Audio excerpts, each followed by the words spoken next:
Thank you to Secretary, and thank you, Supervisor, for the opportunity to catch up, to be with you today, and opportunity, obviously, to be here at this truly spectacular part of our state. Look, it goes without saying, we're here with intention and purpose, and that is to address the ongoing drought conditions in the state of California. As you may recall, in April, we initiated our first proclamation of a state of emergency related to this year's drought. We are now 2 years into a drought, having just come out of a 5-year drought that concluded just a few years ago. Arguably, we have been in drought conditions as far back as 2000, not only here in the state of California, but all throughout the west coast of the United States, some referring to the conditions in the west coast appropriately as a mega drought. These conditions are familiar to many Californians. As a consequence, we have conservation as a way of life as it relates to being more efficient and more effective in terms of our use and utilization and distribution of water resources. However, conditions are such, they continue to devolve, and as a consequence, today we are doing what we had signaled was likely to happen, not only after the initiation of an April proclamation of a state of emergency, but the subsequent state of emergency that we announced in May. We are back today to sign an additional proclamation of a state of emergency, including an additional 9 counties. Total now of 50 of our 58 counties officially are now in a order that allows the ability for local water agencies as well as our state partners to be more efficient and effective in terms of moving to address issues in real time. In essence, clearing away a lot of the hurdles. This fundamental proclamation just simply allows for the capacity to do things that otherwise would be laborious and take time to move more effectively and efficiently to address conditions as they take shape in real time. So 50 counties now in total, 9 additional, as I noted a moment ago. Those 9 include San Luis Obispo, Marin County, Inyo, Monterey County, Santa Barbara, Santa Clara, other counties, all north of the Tehachapies. Interestingly, we have now remaining counties primarily south of the Tehachapies, but about 42% of California's population now are in counties that will fall under the guidelines and the requirements set forth in this proclamation. There is an additional order. We are also signing today an executive order. That executive order specifically will lay out a framework to encourage voluntary water conservation efforts in the state of California. I want to underscore voluntary water conservation here in the state of California. We're hopeful that people will take that mindset that we brought into, people of the state of California will take that mindset they brought into the last drought and extend that forward with a 15% voluntary reduction, not only on residences, but industrial, commercial operations, and agricultural operations. We are encouraging people to do the common sense things, like reducing the amount of irrigation, the water you're doing out on your lawns, for example, reducing perhaps the time that you are in a shower, not eliminating that time, not here as a nanny state. We're not trying to here be oppressive. Again, these are voluntary standards. We have laid out a list of ideas that include just taking a look at where leaks may be occurring on your property, taking the opportunity to update the efficiency of your shower heads as an example. When you're doing a load of laundry, make sure it's a full load of laundry. It just helps with water consumption as well as dishwasher. Make sure, or just encourage you to take a look and have a full load at your dishwasher. By the way, you do those things, you also save money. So there's an opportunity to not only save water, help us work through these drought conditions, but voluntarily, this is an opportunity to just remind you the opportunity to save money as well. SaveOurWater.com. SaveOurWater.com lays out a lot of ideas and specific strategies that we encourage you to take a look at. So again, SaveOurWater.com to learn more about how you can save money and you can help us through these challenging drought conditions. So that's the 2 orders that we're signing today. proclamation, a state of emergency, and an executive order, which are in front of me. They may be in front of all of you with this wind in a second, so I'm mindful as I sign them to do so cautiously. But I just want to highlight my appreciation to local water agencies, to local counties, and to the 40 million Californians. We again have been through these proclamations before, and we've come through them remarkably well because Californians have taken these declarative directions, these voluntary efforts to heart, and they've taken them very, very seriously. And just specific to that, I want to note that we had mandatory water conservation efforts during the last drought. Interestingly, per capita, we reduced water consumption by roughly 21% in this state between 2013 and 2016. We brought in that mindset into this drought, and this gives us an advantage over the last drought. We are currently, residential use in the state of California currently is 16% below where we were in 2013 as we go into this next drought. We also have been more effective and efficient in terms of water recycling, storage, and we have made a substantial amount of progress on groundwater strategies from SGMA to safe drinking water commitments, consolidations of small water agencies all up and down the state. And we are committing this year, in addition to that, working with the legislature, $5.1 billion budget specific to drought because of California's budget surplus, the $80+ billion operating surplus that we're enjoying here in the state. We're in a position to put $5.1 billion to use that will allow us to have emergency opportunities as well as medium and long-term investments on water infrastructure all up and down the state of California. And so we are in a position that is a little bit more advantageous than the last time we went through a multi-year drought, but nonetheless, the sober reality is such that here we are again, and we will need to proceed with the lessons learned from the last drought, but with the benefits of those lessons now and the resources that we have not been afforded in the past. So with that said, I'll now move forward with the signing of these two drafts. I will, I guess, what you got? 1, 2, all right, we're going to figure this out. I'm going to try to get this done so we're not, these are the actual proclamations, so I don't want to lose sight. We'll get these, get them in the Secretary's hands, and of course, happy now to answer any questions.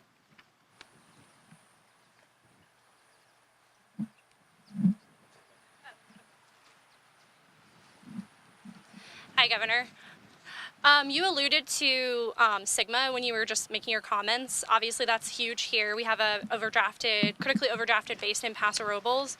Our county's plan has not yet been approved. Can you talk about how your conservation efforts will have an impact on SGMA? Will they change anything, any state requirements? They won't fundamentally change any state requirements pursuant to SGMA. That said, the application implementation of SGMA is underway, including the approval and the adjudication of the merits of these plans. They've been submitted to the State Water Board. They're processing those. They approved a number of plans, as you know, recently. They have not approved others.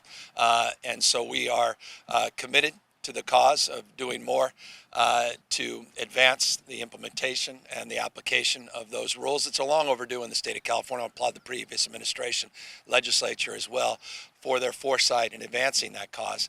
But nonetheless, this is a fundamental challenge in this state because invariably when we put out these edicts, when the State Water Board comes out in terms of their allocations with new allocation numbers, the federal CVP puts out their allocations. Invariably, agriculture understandably will look for water elsewhere.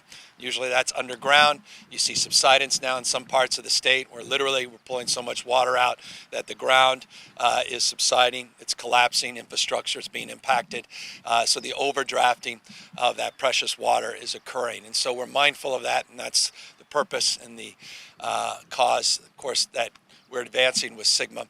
We're also doing this in the budget, and I hope you'll take a look at. We're putting money resources, not just in the bond side of this, or what would otherwise be a bond, the $5.1 billion, but we have put aside an historic amount of money to support our agricultural industry, including supporting efforts to move forward with SGMA and to address some of the concerns that many of the smaller agricultural producers and operators have, that they'll even be able to survive another drought and the fallowing that may occur as a consequence of that.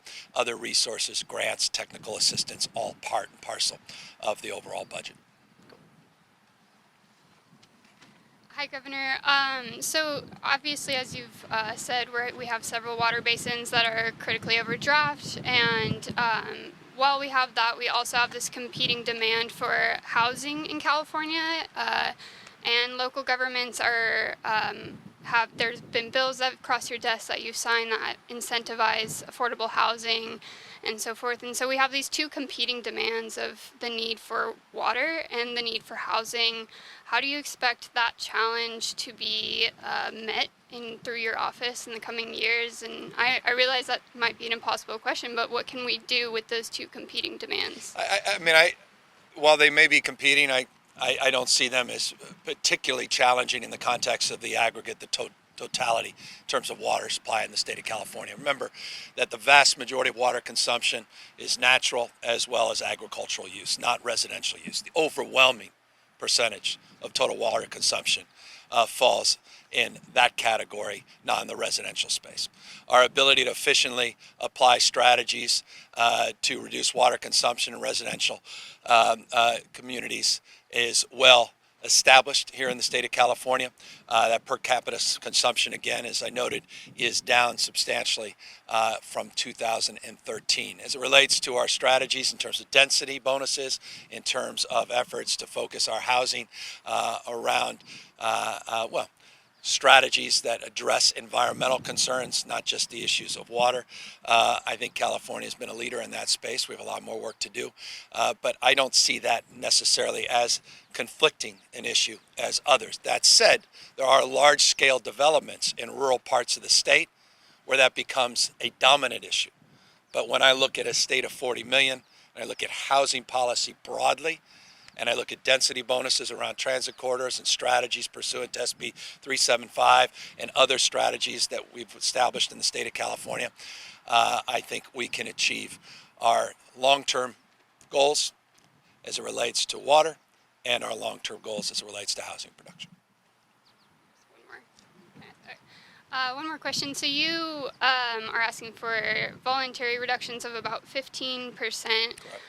How do you expect to measure that in terms of agricultural use when most of the agricultural wells don't have meters on them at all? It's a challenge. We have a system that hasn't been modernized. We're going to have investments that are unprecedented, as I noted, including that $5.1 billion that cuts across the spectrum. Big part of that will be around data. I'm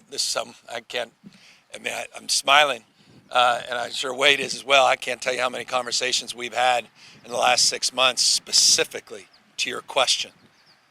What this state simply does not know is jaw-dropping as it relates to that question. And the fact that over decades we haven't sought to get those answers is curious and questionable. Self-evidently has to be addressed. We are beginning the process of more comprehensively addressing it, putting resources into that space. But we do have a requirement pursuant to the executive order that I just signed that has a monthly data report that must come out from the State Water Board. That data will include industrial, residential, and the extent we can quantify with available resources the agricultural use. That will also be included in those monthly reports.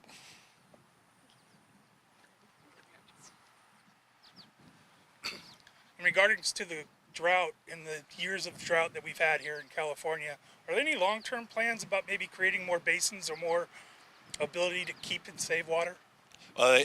Unequivocally, and the question is, we have an all-the-above strategy in terms of our commitment, in terms of the work that we've done, not only the current work and the contemporary budget that we're putting forth as it relates to issues of conveyance, as it relates to canals, as it relates to storage above and below ground storage, conjunctive use, water recycling, groundwater replenishment, stormwater capture across the spectrum we have put out a suite of strategies. In fact, that suite of strategies can be found in a document we put out a year or so ago. We put out a water portfolio action plan. It has 100 specific items.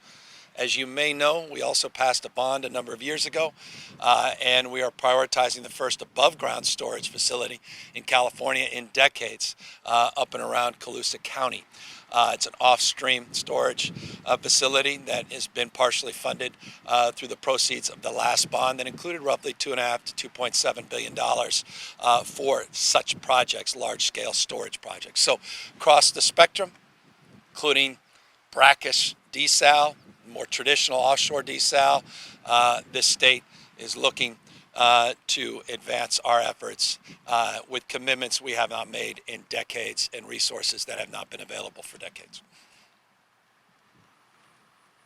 One more question from me. I realized during your statements, I never heard whether this drought, these heat waves that we're experiencing are due to climate change. Are they due to climate change? Well, you'll find few people more clear in terms of their conviction that the hots are getting a lot hotter, the dries are getting a lot drier, and climate change is real and it's here. And if you don't believe it, because you don't believe science, you got to believe your own eyes.